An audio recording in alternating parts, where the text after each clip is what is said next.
السلام علیکم. Safe digital کی ایک اور پوڈ کاسٹ کے ساتھ احسان سبز. آج کا ٹاپک علی امین گنڈاپور. یہ علی امین گنڈاپور نے 2 دن پہلے کیا ایڈونچر کیا ہے. وہ ایک جگہ سے ظاہر ہوتے ہیں, پھر دوسری جگہ غائب ہو جاتے ہیں, پھر تیسری جگہ سے دوبارہ نکل آتے ہیں. تو یہ کیا ہوا؟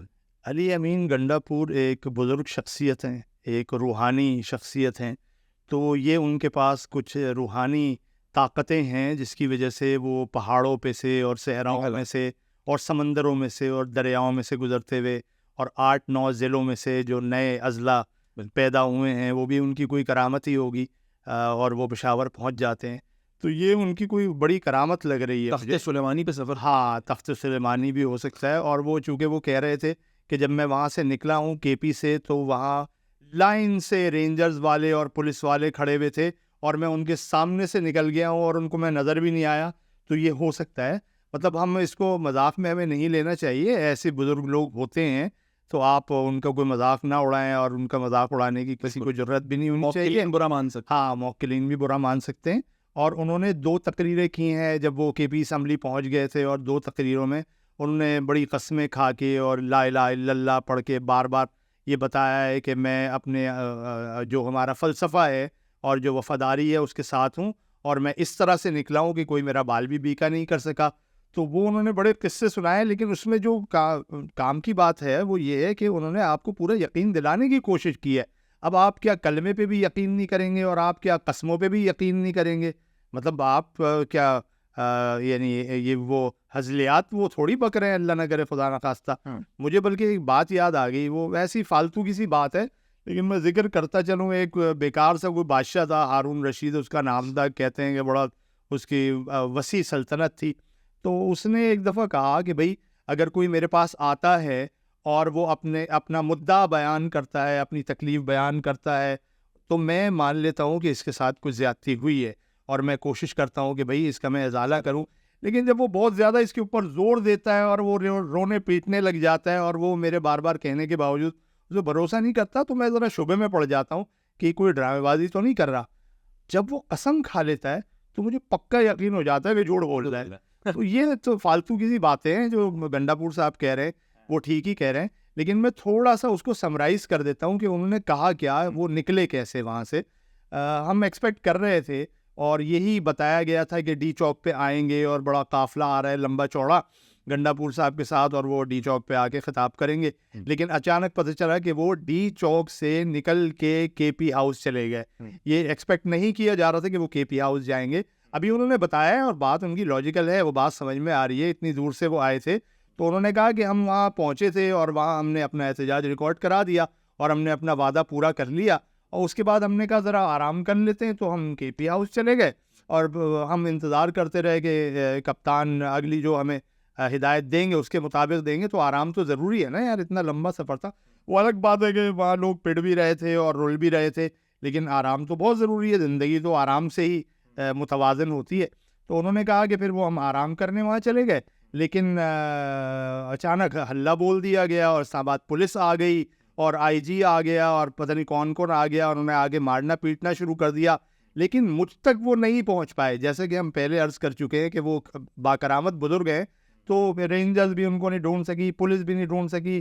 انہوں نے بتایا کہ میں چھت پہ چلا گیا تھا اور پھر میں ایک چوکی کے اوپر اس کی چھت پہ چڑھ گیا تھا. اسپورٹس مین آدمی ہے, کہیں بھی چڑھ سکتے ہیں, چوکی ان کے سامنے کیا ہے. تو وہ کہنے لگے میں چوکی پہ چڑھ گیا تھا, چوکی کی چھت پہ چڑھ گیا تھا, وہ مجھے نہیں ڈھونڈ سکے. مطلب کتنے ملکوں کی پولیس ہوتی ہے نا جو ڈھونڈ نہیں پاتی, 10 ملکوں 10 ملک 11 ملک سے بات بھی چل رہی ہوتی ہے, اور پولیس کے علاوہ رینجرز بھی نہیں ڈھونڈ سکی. مطلب یہ تو میں تو سوچ رہا ہوں کہ بیعت کر لینا چاہیے. تو خیر وہ کہنے لگے کہ مجھے کوئی نہیں ڈھونڈ سکا اور کوئی مجھے نہیں پکڑ سکا. اور پھر بارش ہو گئی, میں نے اپنے گارڈ کو بلایا, وسیم کو. وسیم ان کو نام یاد ہوتے ہیں اپنے ہر موکلین کے. تو وسیم کو بلایا تو وسیم کہنے لگا گاڑیاں واڑیاں تو ساری توڑ دی. تو میں نے کہا بھائی تو ہمیں تو نکلنا ہے یہاں سے, کوئی گاڑی کا انتظام کرو. پھر ایک اور کرامت وجود میں آئی اور ان کے گارڈ نے بتایا کہ استاد گاڑی تو مل گئی ہے. تو انہوں نے کہا اچھا ٹھیک ہے, پھر گاڑی سے ہمیں نکلنا ہے. تو وہ گاڑی کہیں موٹر وے کے پاس انہوں نے کھڑی کر دی تھی, اور پھر وہ یہاں سے نکلے اور بڑے آرام سے, اور رینجرز اور پولیس والوں کی انہوں نے خود بتایا کہ اتنی لمبی لائن لگی ہوئی تھی, میں اور کے سامنے سے نکل گیا اور میں نظر ہی نہیں آیا. اور اللہ معاف کرے پتہ نہیں کیا کیا, اور لوگوں نے بھی باتیں کی ہیں کہ وہ تو کہہ رہے تھے کہ وہ مکڑی کے جالے تن گئے ان کے اوپر، اور جیسے حضرت یوسف نکل گئے تھے میں ویسے نکل گیا. تو خیر وہ پھر انہوں نے کہا کہ پھر وہ ایک گاڑی میں ہم بیٹھے ہیں، وہ گاڑی موٹر وے پہ آئی ہے. اچھا مزے کی بات یہ ہے کہ جو کے پی ہاؤس ہے اس کے قریب بھی بڑی امپورٹنٹ اور بھی عمارتیں ہیں، برستان ہاؤس بھی ہے، ڈی چوک بھی قریب ہے، اور وہاں بڑی زبردست قسم کی ڈپلائمنٹ تھی. لیکن چونکہ کرامت دکھانی تھی تو گنڈا پور صاحب کو کوئی نہیں دیکھ سکا، کوئی نہیں پکڑ سکا. پھر انہوں نے کہا کہ میں کوئی 10 اضلاع گھومتا ہوا گیا ہوں. مطلب آپ اسلام آباد سے نکلتے ہیں تو وہ مانسیرا، سوابی، نوشیرہ یہ آپ نکل کے پہنچ جاتے ہیں، لیکن وہ کہیں اور گئے، وہ شانگلہ بھی چلے گئے، تورغر بھی چلے گئے، وہ اوپر سوات چلے گئے، اور وہ سوات والا انہوں نے راستہ لیا. تو وہاں سے پھر وہ پشاور اسمبلی پہنچے. مزے کی بات یہ ہے کہ پشاور اسمبلی کا اجلاس ان کا انتظار کر رہا تھا. اتوار کو کوئی اجلاس ہونا تو نہیں تھا، وہ تو پیر کو شیڈیول تھا، لیکن وہ اتوار کو ایک ہنگامی اجلاس بلایا گیا، اور اچانک گنڈا پور صاحب وہاں اپیئر ہوئے، باکرامت بزرگ، اور انہوں نے ایک صافہ بھی ڈال رکھا تھا. بزرگوں کی باتیں وہ اللہ ہی جانے کہ وہ صافے کی کیا کرامت تھی. گنڈا پور اٹسیلف جو ایک ان کا نام میں بھی یہ لفظ آتا ہے، اور جو بیک گراؤنڈ ہے اس قوم کا، تھوڑا سا اس کے بارے میں بتائیں. یہ کون لوگ ہیں؟ گنڈا پور بیسکلی پشتون قبیلہ ہے، اور اس کو ہم اگر پیچھے تک ٹریس کریں تو ان کا تعلق افغانستان کے علاقے غزنی سے بتایا جاتا ہے. اور یہ بھی کہا جاتا ہے کہ یہ نسلاً سید ہیں، اور سید محمد گیسو دراز جو تقریباً 500 سال پہلے ایک بزرگ گزرے ہیں، یہ ان کی اولاد میں سے کلیم یہی کیا جاتا ہے. اور پھر غزنی سے یہ کلاچی تک جو ڈیرہ اسماعیل خان میں ہے وہاں تک یہ بطور یوں کہہ لیں تاجر یا خانہ بدوش یہ سفر کرتے تھے، اور یہ سلسلہ جاری رہتا تھا. اکثر پشتون قبیلے خانہ بدوش رہے ہیں جو سردیوں میں نیچے کی طرف آ جاتے تھے اور گرمیوں میں واپس اپنے علاقوں میں چلے جاتے تھے. تو انہی میں سے یہ قبیلہ بھی تھا. اور یہ کلاچی تک، جیسے کہ میں نے کہا، جو تحصیل ہے ڈیرہ اسماعیل خان کی، وہاں تک آتی تھی، اور پھر یہ واپس چلے جاتے تھے. یہ سفر صدیوں تک یا کئی سو سال تک جاری رہا. پھر بیچ میں ایسا ہوا کہ کسی ایک واقعے کی وجہ سے، کچھ لڑائی کی وجہ سے، ان کے قبیلے کا ایک بہت بڑا حصہ یہیں قیام کر لیا. اس نے ڈیرہ اسماعیل خان میں کلاچی میں قیام کر لیا.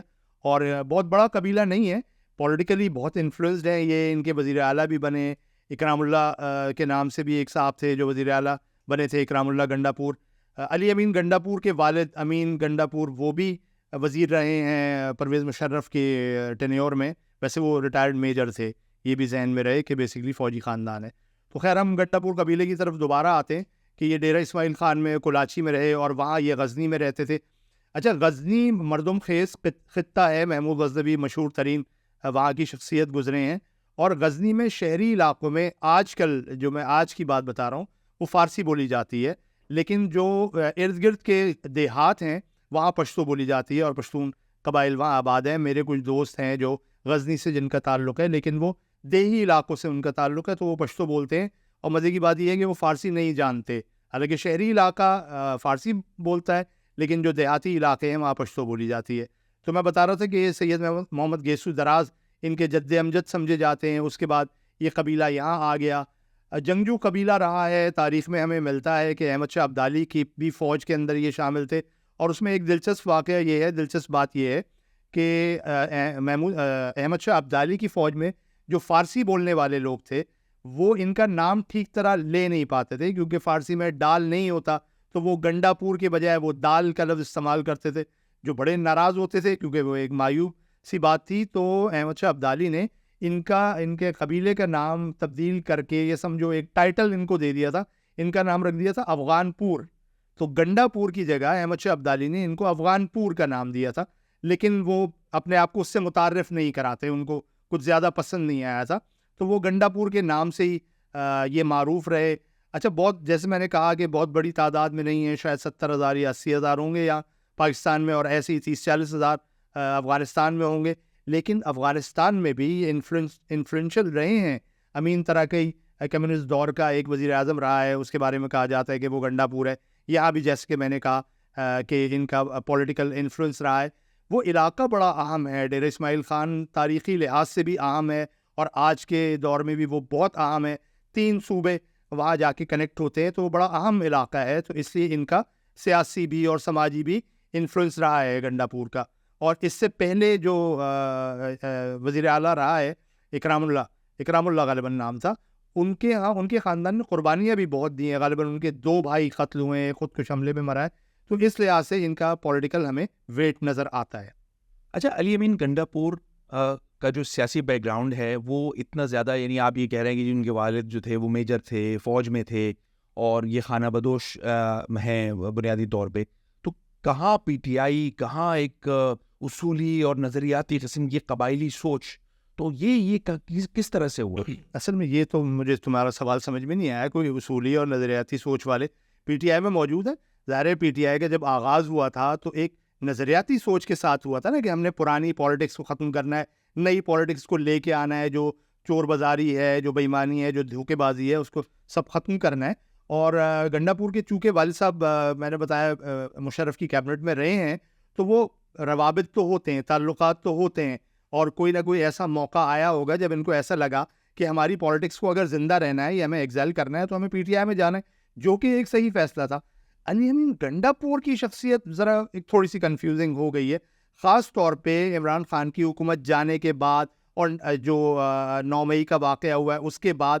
ان کو ایسا لگا کہ گنڈاپور ایک ایسی شخصیت ہے, اور یہ بات ٹھیک ہے, مخالفین تو الزام لگاتے ہیں, لیکن بظاہر یہ بات مجھے ٹھیک لگتی ہے کہ ان کو ایسا لگا کہ گنڈاپور ایک ایسی شخصیت ہے جس سے ہم اسٹیبلشمنٹ سے اپنے رابطے برقرار رکھ سکتے ہیں. اور یہ نوٹ کرنے والی بات ہے کہ عمران خان یا دوسرے جو ان کے ہائی اپس ہیں, یوں کہہ لو کہ ان کے ہاکس ہیں, وہ اٹیک کرتے رہتے اسٹیبلشمنٹ پہ, لیکن علی امین گنڈاپور کے منہ سے کبھی ایسی کوئی بری بات نہیں نکلی. بلکہ کل کی جو اس کی تقریر تھی اس نے باقاعدہ فوج کی تعریف کی ہے, فوجیوں کی تعریف کی. اس نے بتایا جب ہمارا قافلہ آ رہا تھا خیبر پختونخوا سے اسلام آباد کی طرف آ رہا تھا, تو بیچ میں کچھ فوجی جوان ہمیں ملے تھے جنہوں نے ہمارے لیے وہ راستہ چھوڑ دیا تھا, اور ہمارا قافلہ وہاں سے نکل کے گیا. اور میں بڑی تعریف کروں گا اپنے کارکنوں کی بھی, انہوں نے کہا کہ یہ فوج ہماری ہے اور ہم ان کے ہیں, اور انہوں نے فوج زندہ باد کے نعرے لگائے. تو یہ ہے علی امین گنڈاپور کے تعلقات ہیں.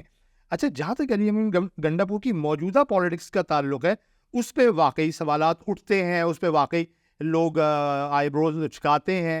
وہ اس طرح سے کہ علی امین گنڈاپور کا جیتنا بھی ایک بہت معجزہ کہہ لو, باکرامت بزرگ تو ہے, کیونکہ علی امین گنڈاپور نے کیمپین نہیں چلائی تھی. یہ سب کو پتہ ہے کہ اس نے اپنی کیمپین نہیں چلائی تھی, اور بعض کہنے والے پتہ نہیں سچ کہتے ہیں یا جھوٹ کہتے ہیں, وہ بتاتے ہیں کہ وہ اس وقت بھی کینٹ ایریا میں ہی تھے. علی امین گنڈاپور صاحب محفوظ تھے, ان کو حق ہے اپنی حفاظت کا, جیسے کہ انہوں نے بتایا کہ جی مجھے تو حق تھا کہ میں اپنے آپ کو محفوظ کروں, گرفتاری میری بنتی نہیں, سے میں نکل گیا, تو انہوں نے اپنے تحفظ کا خیال رکھا. یہ ایک اچھی بات ہے.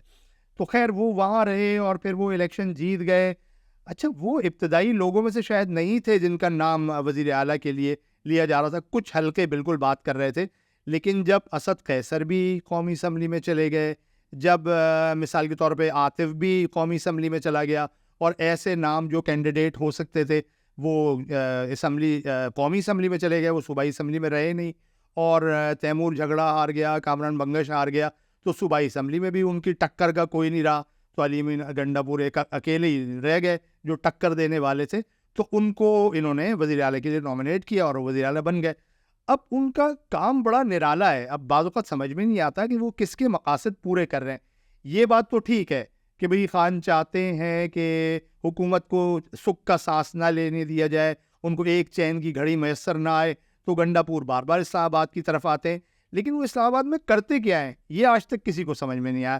اسلام آباد میں آ کے وہ کہاں گم ہو جاتے ہیں, کہاں وہ اپنے کارکنوں کی ساری توانائیاں خرچ کر دیتے ہیں, راستے میں ہی خرچ کر دیتے ہیں, یا وہاں پہنچ کے وہ ادھر ادھر ہو جاتے ہیں, اور اس کے بعد وہ لاپتہ ہو جاتے ہیں, یا وہ چھپ جاتے ہیں, یا خاکم بدہن کوئی ان کو اٹھا کے لے جاتا ہے. تو یہ بات سمجھ میں نہیں آئی وہ کس کے مقاصد پورے کر رہے ہیں. یہ میرا خیال ہے کہ وہ سوچنا چاہیے, یا پھر یہ ہے کہ وہ وہی مقاصد پورے کر رہے ہیں جو اس وقت کی جو ان کی پارٹی قیادت ہے, جو بیرسٹر گوہر ہیں یا اور دوسرے لوگ ہیں, سلمان اکرم راجہ ہیں, شیخ وقاص اکرم ہیں. کیونکہ اگر ہم گنڈاپور پہ انگلی اٹھاتے ہیں تو بھائی ہم یہ بھی تو دیکھیں گے نا کہ شیخ وقاص اکرم اس دن کہاں تھے, سنا ہے وہ تو جنگ میں ہی بیٹھے ہوئے تھے, یا بیرسٹر گوہر کہاں تھے, وہ کون سا ڈی چوک پہ آ گئے, یا وہ کون سے انہوں نے دھرنے دے دیے وہاں آگے, سلمان اکرم راجہ صاحب کہاں تھے, اور وہ اتنا عظیم شیر افضل مروت, وہ تو پتہ نہیں آپ نے کہا اس کو خدا نخواستہ کسی پنجرے میں تو نہیں بند کر دیا بھائی, وہ شیر نیستہ ہیں, وہ کوئی شیر قالین نہیں ہے. تو یہ سمجھنے کی ضرورت ہے, یا پتہ نہیں ضرورت ہے بھی یا نہیں ہے, کہیں ہماری ہی کوئی ضرورتیں ختم نہ ہو جائیں یہ سمجھنے میں کہ گنڈاپور کس کے لیے کام کر رہے ہیں. لیکن آن اے سیریس نوٹ مجھے ایسا لگتا ہے کہ گنڈاپور صاحب جو کچھ بھی کر رہے ہیں وہ پی ٹی آئی کے لیے کاؤنٹر پروڈکٹیو ہے. وہ فائدہ نہیں پہنچا رہا, وہ کانٹے بو رہا ہے, وہ کارکنوں کو بھی بددل کر رہا ہے, کارکنوں کی جو انرجی ہے, جو جوش ہے, وہ بھی ختم کر رہا ہے. کہیں کہیں ایسا لگتا ہے کہ وہ ایک پیرالل ان کی شخصیت بن رہی ہے جو خان کے مقابلے میں ہو. تو یہ بہت زیادہ سوالات ہیں جن کے جوابات ہیں بھی اور نہیں بھی ہیں. اگر خان صاحب باہر آ گئے, یقیناً ظاہر سی بات ہے وقت گزرے گا, کچھ نہ کچھ تو ہو گئی, تو اس کے بعد پھر آپ علی امین گنڈاپور صاحب کا مستقبل کیا دیکھ رہے ہیں؟ عمران خان کے کتنی قریب وہ آ سکتے ہیں اگر عمران خان جو ہے وہ اس آ گئے حکومت کے اندر دوبارہ اگر بن گئی فرض کیجیے, تو اس وقت ان کا کیا آپ سٹیٹس دیکھ رہے ہیں؟ جب عمران خان کی حکومت گئی تھی نا, اور وہ 3 سال کا 3.5 سال کا 4 سال کا ٹینیور ہم نے دیکھا تھا, اس کی ہم نے ان کی پرفارمنس بھی دیکھی تھی, ان کے سیاسی پیترے بازی بھی دیکھی تھی, کہاں وہ کیا کر رہے ہیں, کس طرح کر رہے ہیں, وہ بہت ساری چیزیں سامنے تھیں. اور جتنا نقصان ہوا تھا اس 3.5 سال میں یا 4 سال میں, اس پہ کوئی مطلب یعنی اسے انکار ممکن نہیں ہے. تو میرا ایک دوست ہے, عثمان نام ہے اس کا, وہ لاہور میں ہوتے ہیں, تو ان کا مجھے فون آیا 1 دن بعد یا 2 دن بعد, اور انہوں نے مجھ سے پوچھا کہ داؤن بھائی یہ عمران خان کا مستقبل کیا ہے. میں نے کہا یار عمران خان کا تو کوئی مستقبل نہیں ہے, اور اگر عمران خان کا کوئی مستقبل ہے تو پھر پاکستان کا کوئی مستقبل نہیں ہے. تو میں تو بہت زیادہ پر امید نہیں ہوں کہ عمران خان, کچھ بھی ہو سکتا ہے, مطلب کوئی انقلاب آ سکتا ہے, کوئی زلزلہ آ سکتا ہے, طوفان آ سکتا ہے, ڈیالہ جیل ٹوٹ سکتی ہے, لیکن مجھے بظاہر نظر نہیں آ رہا کہ عمران خان باہر آئیں گے یا ان کا کوئی پولیٹیکل کیریئر ہوگا. مجھے نہیں لگ رہا کہ ان کا کوئی پولیٹیکل کیریئر ہے. اور اس کے بعد کیا ہوگا, اگلے الیکشن تک کیا ہوگا, پی ٹی آئی کتنی مجتمع رہے گی, کتنی اکٹھی رہے گی, یا ٹوٹ پھوٹ کا شکار ہو جائے گی, اور علی امین گنڈاپور بحیثیت ایک سیاست دان ہی رہ جائیں گے, وہ کسی اور پارٹی کو جوائن کر لیں گے, یا وہ آزاد حیثیت میں لڑتے رہیں گے. علی امین گنڈاپور تو اپنی جگہ موجود رہے گا, مطلب پی ٹی آئی موجود رہتی ہے یا نہیں رہتی اس پہ کوئی پیش گوئی نہیں کی جا سکتی, لیکن علی امین گنڈاپور تو موجود رہے گا. پرویز خٹک بہرحال موجود ہے, علیم خان بہرحال موجود ہے, محمود خان بہرحال موجود ہے. تو وہ اس دفعہ الیکشن آ گئے, بزدار تو بیچارے تھے بھی نہیں, تو اب بھی نہیں ہے, تو وہ یہ لوگ موجود ہیں, ان کا ایک پولیٹیکل بیک گراؤنڈ تھا, تو یہ اس الیکشن میں نہیں کامیاب ہوئے, اگلے الیکشن میں کوئی نہ کوئی مطلب آگے پیچھے کر کے معاملات کو ہو بھی سکتے ہیں, نہیں بھی ہو سکتے. تو علی امین گنڈاپور رہے گا, اس کا وہ اسٹیچر نہیں رہے گا, وہ قد و قامت نہیں رہے گا, شاید وزیر اعلیٰ بھی آگے سے نہ بن سکے, یا کسی اور پارٹی کو جوائن کر کے وزیر اعلیٰ بن جائے, وہ اپنی جگہ موجود رہے گا. سیف ڈیجیٹل کی آج کی پوڈ کاسٹ علی امین گنڈاپور سے متعلق تھی.